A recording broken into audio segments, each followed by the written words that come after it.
Dear sisters and brothers, Assalamu alaikum. It is really my honor that I get an opportunity to spend these special moments of the month of Muharram next to you. I am very grateful to God that this is possible. And I'm also very grateful to you for coming. Very grateful to Dar Islam for hosting, organizing, to all the volunteers, to all of you sitting on the floor. Honestly, bless you. I know sometimes your back may hurt. Last year, I couldn't give a lecture because of family issues. I went to a session and I was sitting down listening to the lecturer and I was like, oh, sitting down is very difficult.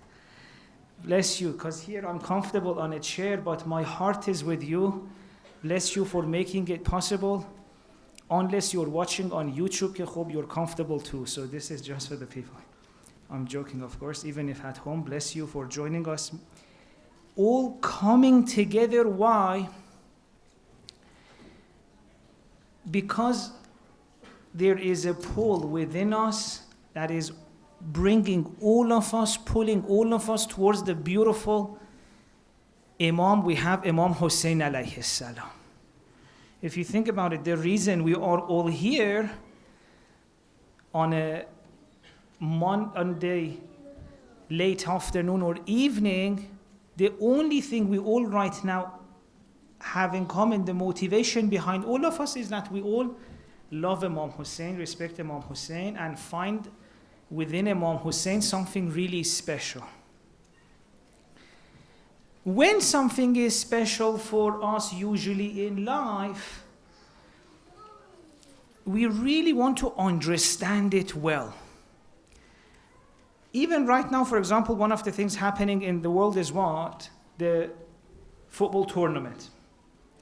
One match happens, for hours after the match, these pundits sit, analyze the game, talk about this player, the manager is doing this. Is this a good tactic? Is it not? Even people at home, sometimes when we watch a game together, they keep talking about it. They analyze it. Why do they do that? Because it's something that matters to them. If someone's interested in, for example, these cryptocurrencies, they're going to watch so many of these YouTube videos when they analyze, yes, Bitcoin is going up, oh, now it's time to sell, now it's time to buy. What does that show? Whatever thing that matters to us, we consider important, we want to fully grasp it, fully understand it. If Imam Hussein is special for us, then it becomes so important for us as well to understand him and his movement. The analysis of Ashura, of Karbala, of the life of Imam Hussein is what shows us how much in our life we are actually interested in this movement. To the extent that we understand it, we can benefit from it.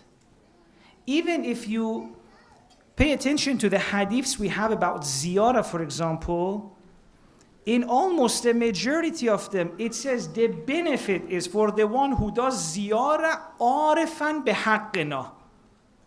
Or for example, about Lady Masuma, it says arifan bihaqqiha. What does that mean? It says your benefit from the ziyarah depends on how much ma'rifah you have of that personality.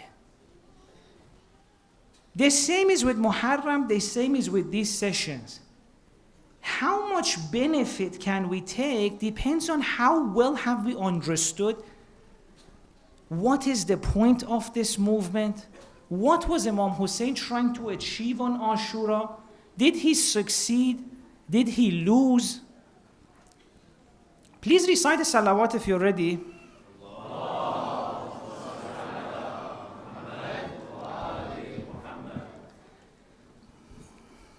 Should we get to the real stuff now? That was just like an introduction to get us going. Are you really ready? Inshallah. Bless you all.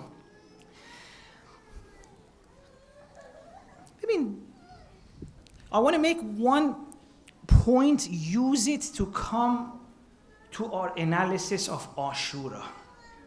Yesterday, if you remember, I said Muharram is a treasure that our ancestors, grandparents, great-grandparents put so much effort into making sure it's reached us. But now that it has reached us and we finally have some time, some safety, it's time for us to treat it a little bit differently. Treat it specially. There is a difference between the time when you want to protect something and when you want to benefit from it. Even with the Quran, by the way, that has happened. Even with our books of hadith, the times have changed, and if we want to be a person who can benefit from the light of Imam Hussein in today's world, we need to be aware that the times are different. Think about it. There was a time in which no one could print books. There was no internet. You did not have Quran on your phone. So what was one way to make sure Quran is protected throughout generations? Memorization of the Quran. Memorization of the Quran was a brilliant solution to make sure Quran can continue throughout generations to reach us today. It was a brilliant solution. But today, if someone memorized the Quran only, have they benefited from the Quran? I would say no. Do you know even some of the people who actually killed Imam Hussein were memorizers of the Quran? You know that, right? They had walked to Hajj, but Quran didn't change them. Think about it. A person had memorized the Quran, but that did not change them. They went and killed their Imam. If you look at the worships, Masalan Shemr had done, the worships Ibn Muljam had done, you would be amazed of how much this person has done outwardly, but the inside is still not even decent enough. As Imam Hussein said, if you don't have religion, at least be a human being. What does this show to us? Even if you memorize the Quran, it doesn't mean you can benefit from its light. But memorization of the Quran still is a very precious thing, especially back in those days. But what's more precious than memorizing the Quran? Acting upon it.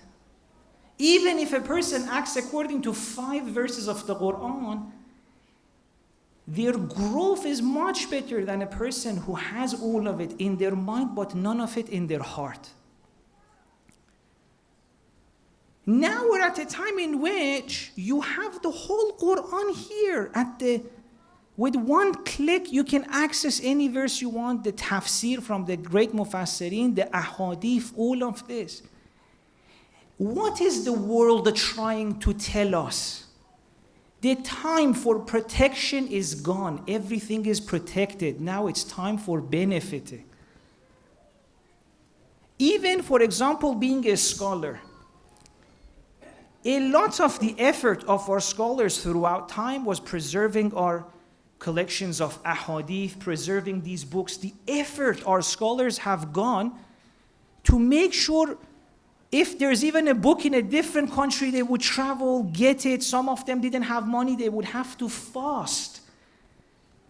Fast on behalf of, for example, who someone's passed away. Get some money, go buy a book. Why? So that the book would reach us. Even if you look at, masalan, some of the older scholars, when they speak, they have the whole of these collections of ahadith behind them. Have you seen like some of the scholars' room? All the volumes of Biharul Anwar behind them in the library. All the volumes of Usul Kafi.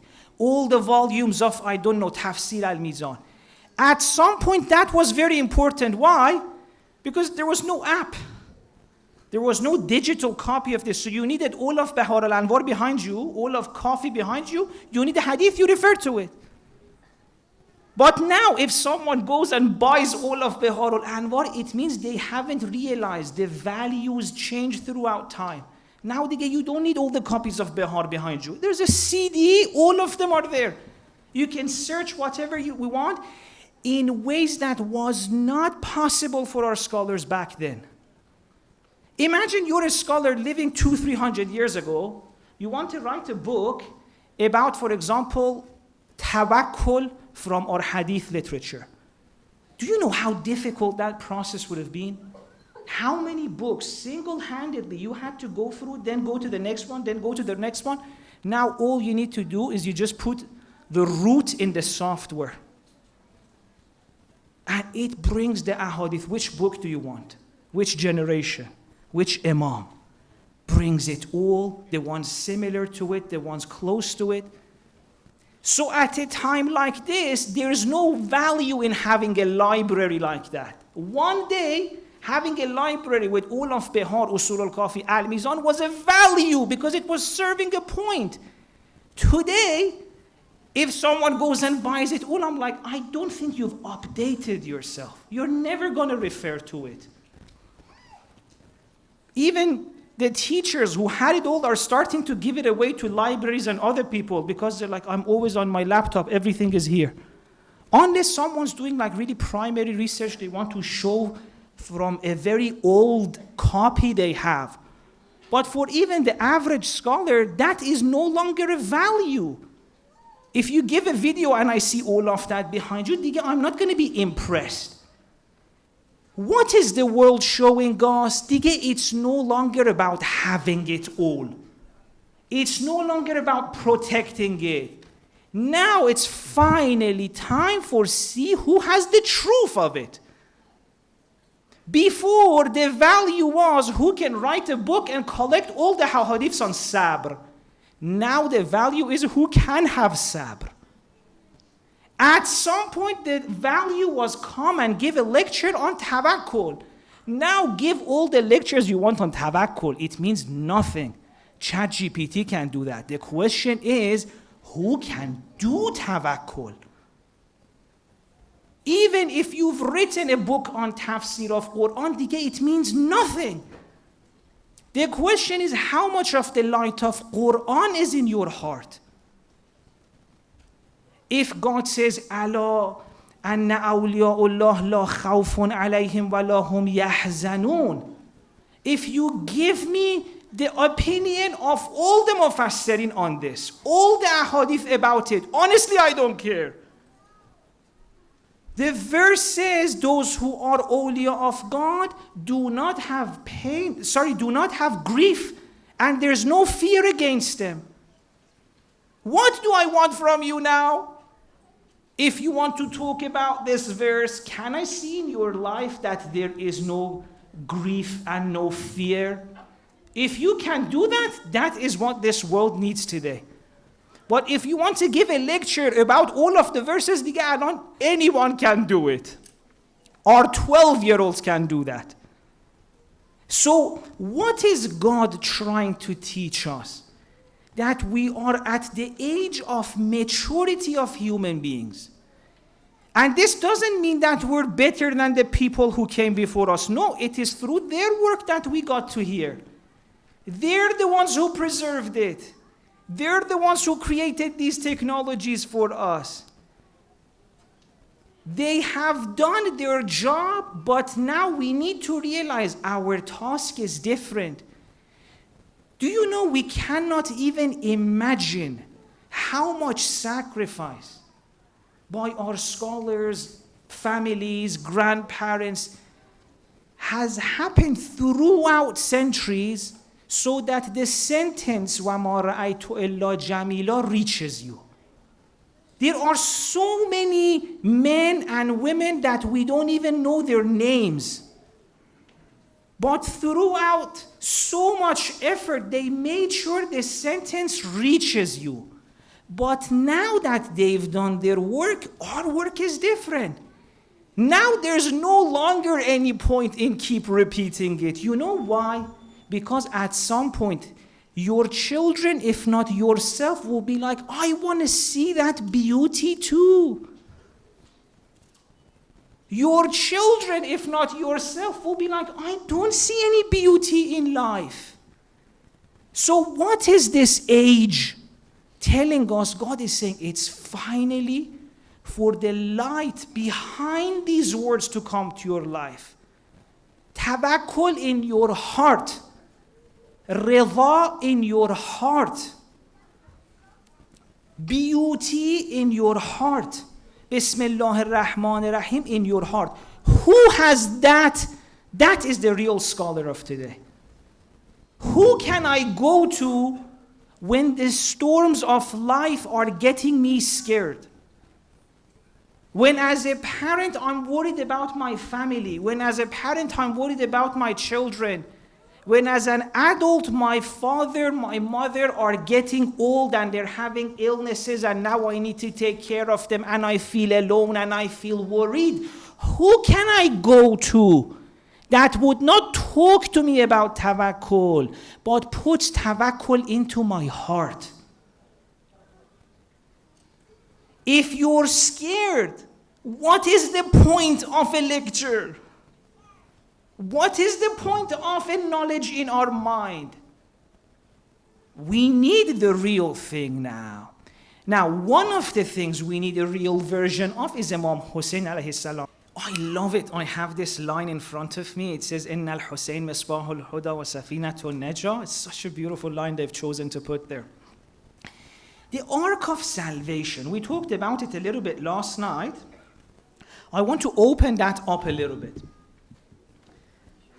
Safinatun najah, please don't look at it again as a sentence. Let's try to dive into this sentence. Really start savoring its meaning. So the first thing we need to do is let us imagine the metaphor that's in that line. Safinatun najah, the Ark of Salvation. When you hear ark, where does that take you? There's an ocean, there's a sea, there's water. Usually, especially because Quran was revealed to a group who lived in the desert, and ocean in our tradition often represents the scary parts of life. Even in the Quran, we have a verse that says when you're on the land, you're safe. Because on the land, you feel like I can't protect myself. I'll walk, I'll sit down. But when you're in the water, that's scary.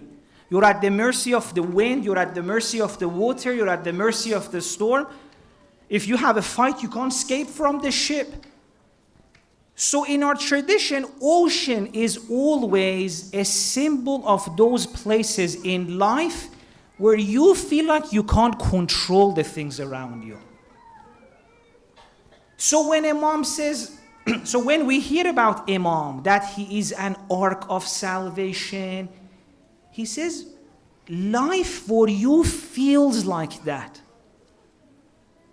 Generally, the experience of a person is as if they're in an ocean and there's waves and there's so much they can't control. I want to think about your own life. The amount of things you're worried about for the world, for your children, for your family. How many of you are thinking to move your countries because you feel like I can't control things here? Imam says, I get all of that. Life, for many of you, and if you're honest, every single one of us, feels like an ocean with a million things out of our control. And no matter how much you try to control things, 10 other things are out of your control. As soon as you manage to get these things sorted, someone gets an illness. You sort that out, another thing pops out. Your family is okay, problem happens in the world. So Safinatun Najah means the state of life we find ourselves in doesn't have to always look like this. Life doesn't need to be like this. There's a way to get out of all of these waves. There is a way that you can get out of all the things that scare you. And the Misbahul Huda part is also very beautiful. The Misbahul Huda means the light of guidance, the lamp of guidance. What does that mean? It means, as we said, we're in that ocean. It's also at night and we're in the ocean. You can't even look around and see anything. So what does this line tell you? It says, Bibin, this thing you call yourself, your life, it's not really the best life. It's a dark place. It's a scary place. What is this darkness that you need a misbah, a lamp for? Oh, the darkness that you don't feel God's support for you all the time. You don't feel God's there with you all the time. You don't see God's love. You feel lonely at times. You don't see God's protection. You feel scared at times. You're worried about your future. You're worried about your children. Do you know why? Imam Hussein says, not because God's care is not there. Not because you don't have a Rab who takes care of you. Because it's dark and you can't see all the support you have. So this line, in al-Hussein misbahul huda wa safinatun najah, it means life doesn't have to be this way. God doesn't need to be so difficult to find. How can you get out of it? It says, come to the ship. Imagine a dark night, you can't see anything, you're on your own. Your hands are getting tired. You may be holding the hands of your friends and parents or that aunt who's ill. You're cold in the water. You can't see anything. There are also other people in the water who want to get to you, put their hand on top of you to come up. It's a mess. And in the middle of all of this, Hussein comes and says, life doesn't have to be like this. We have a God. We can be different. We can feel our God. We can see our God. You can feel safe. That's what Safinatun Najah means. But I'm not saying all of that to say we have it. In fact, I want to say, so far we were just protecting the sentence. Now it's time to actually go on the ship. Go on the ark.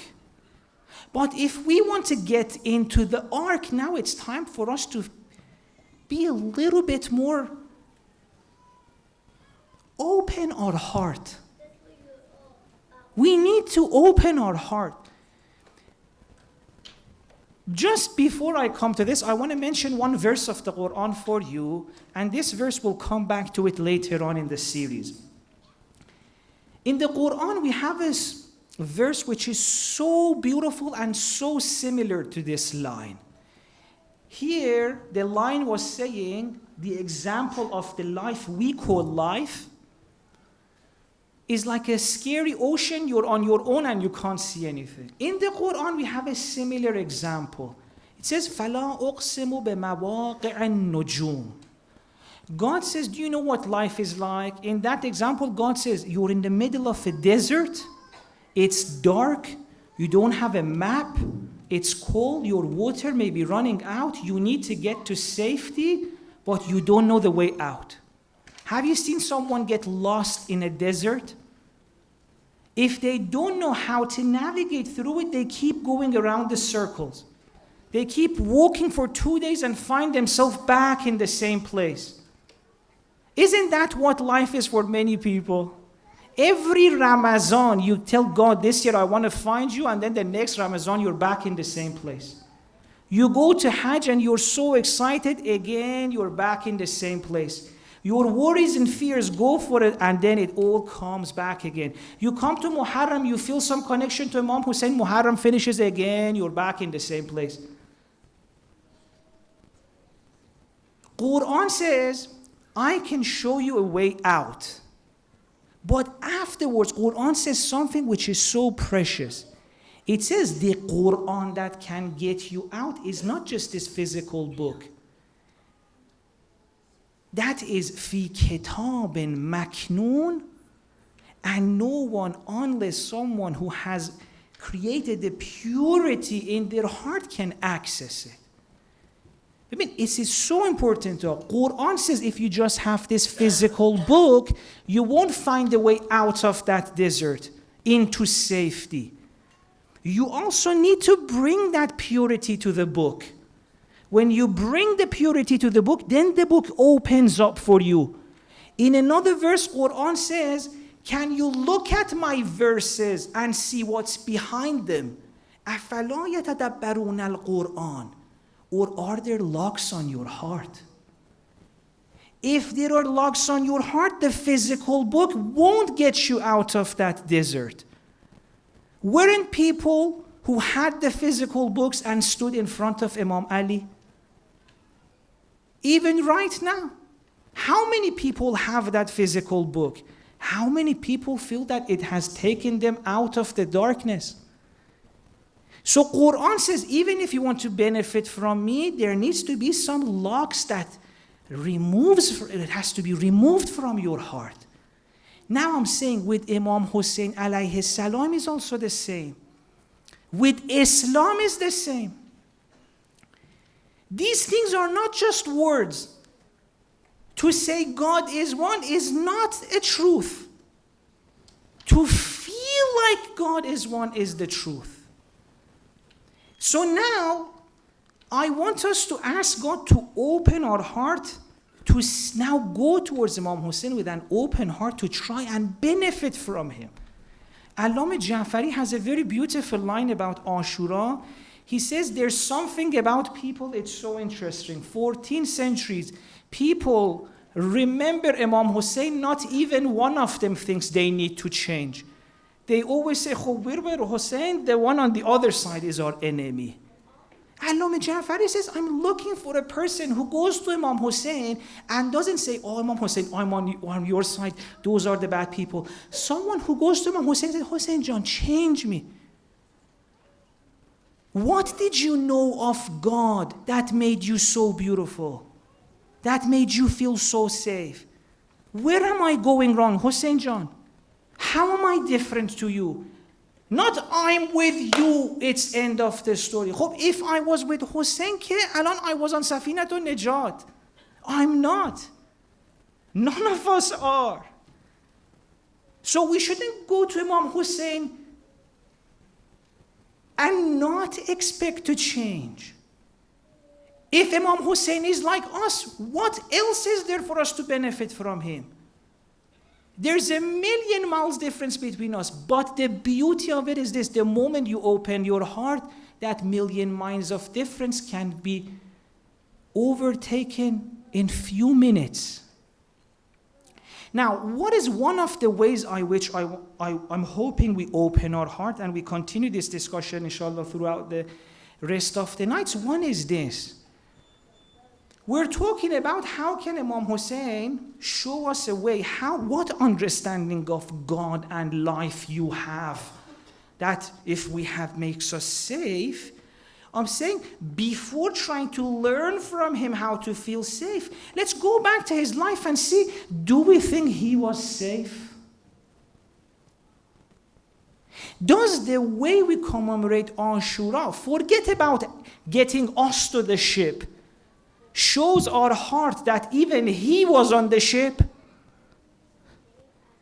Is the way we remember what happened to him during those 10 days in a ways that shows us he was okay? He was Safinatun Najat, so he was safe? Or do we keep telling our heart every year that no, he was not safe? He was in so much problem. I want to see, where is the safety on the day of Ashura? Where is that ship for him and his family? Are we even able to see the ship for them? Are they even on the ship? Now, when we come here, the challenge is we need to do two things at the same time to be able to benefit from Ashura. But so far, we've only done one part of the job very well. You know, I painted two scenes. I tried to create a contrast We said there's an ocean, it's dark, there's a storm. That's one side. And then there's a ship on which it's safety. There may be blankets, you feel warm. So one side, first you need to have a very difficult situation, a storm. And then on the other side, you have safety. Does that make sense? In order to even need a ship of salvation, safety, there needs to be a situation in which safety is needed. That's what Ashura is as well. Ashura presents to you two things: a very difficult situation and a group of people who, because of their relationship with God, they found safety. One of the reasons in our tradition, sometimes even in our ahadith, there is an emphasis on remember how difficult the day of Ashura was and what happened after, is to show you that the ones who triumphed over that difficulty achieved something extraordinary. Imagine if I tell you, my brother is okay, and you don't know my brother. You're like, so what? My brother is okay too. When is that sentence meaningful, useful? When you also hear that he was on a wheelchair for 25 years and now for a whole year he's on bed and he can't breathe and there's a tube in his throat and a million other things. Now, if you know all of this, that he couldn't speak, that his body can't support his lungs, that his heart is getting weak, if you hear all of this, then the same sentence that what he's okay means so much more. So in our tradition, in order to show you how great the safety Imam Hussein had with God, they kept telling us, remember the day was very difficult. But what did we do? And I'm not blaming us.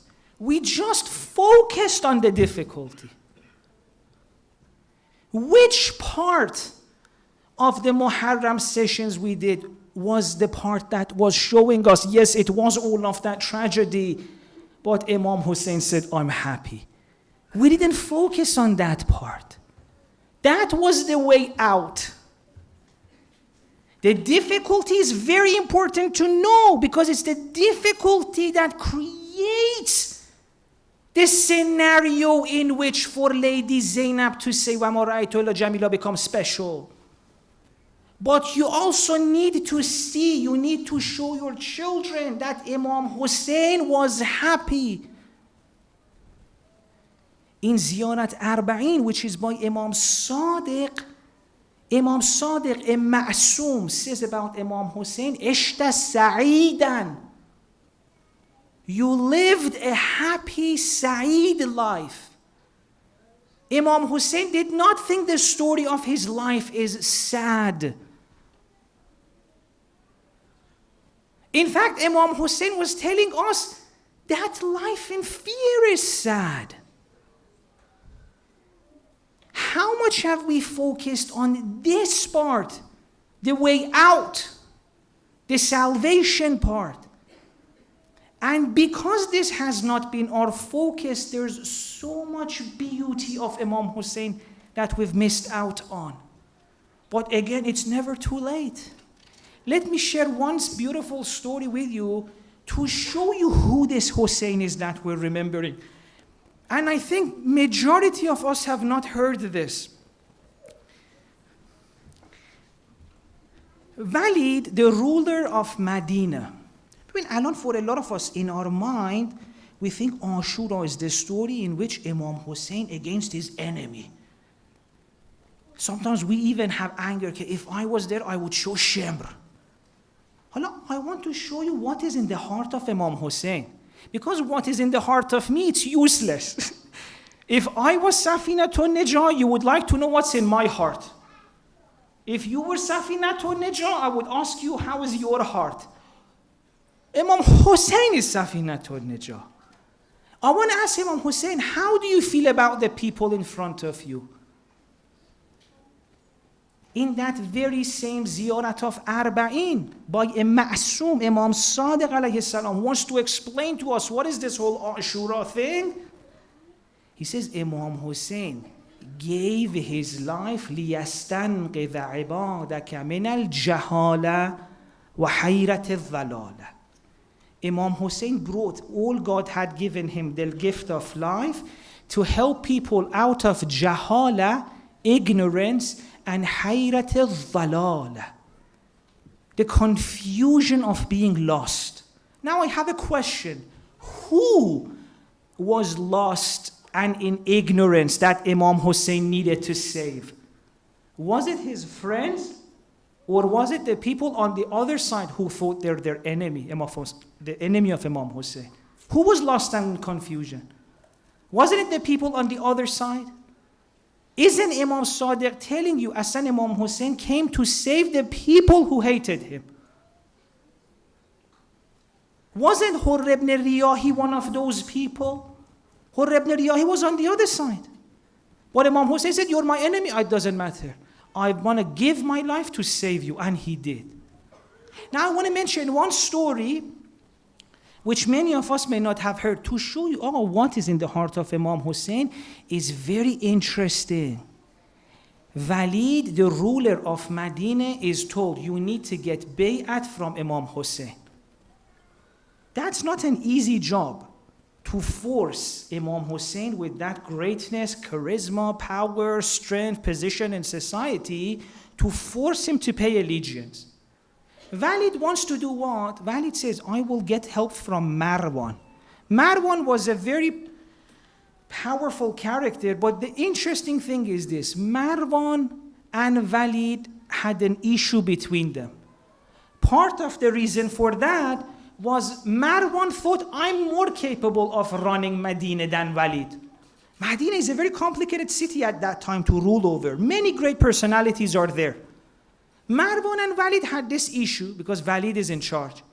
But Walid sees this task of getting allegiance from Imam Hussein is not something I can do on my own. Ask Marwan to come and help. Do you get the scene? Two of the people who see themselves as the enemy of Imam Hussein have come together to force him to pay allegiance. Do you get the situation? Imam Hussein alayhi salam is going to see two people who are ready to force him or kill him. When he goes to the place and he sees the two of them together, what do you think he said? First think about, what would I say? What would we say? Two people who are ready to destroy you or force you to do something you don't want are in there together. You know what Imam Hussein says? Alhamdulillah alladhi allafa baynakuma. Imam Hussein sees two enemies coming together to force him. He says, baby, all of that is wrong, but the fact that you're working together, that's beautiful. Praise to the God who made your heart soft so you can work together. And when Imam Hussein says, Alhamdulillah, it's not like the Alhamdulillah I say, I'm feeling awful, and like, how are you? Alhamdulillah. When Imam Hussein says, Alhamdulillah, he means it. It's like, thank you, God, for showing me the scene that the heart of Walid and Marwan is together. This is the heart that then can become Safinatun Najah. There's so much about the heart of Imam Hussein we need to talk about. But we also need to keep asking God to open our heart, because these things are not easy for a heart who's used to a different way of life to accept.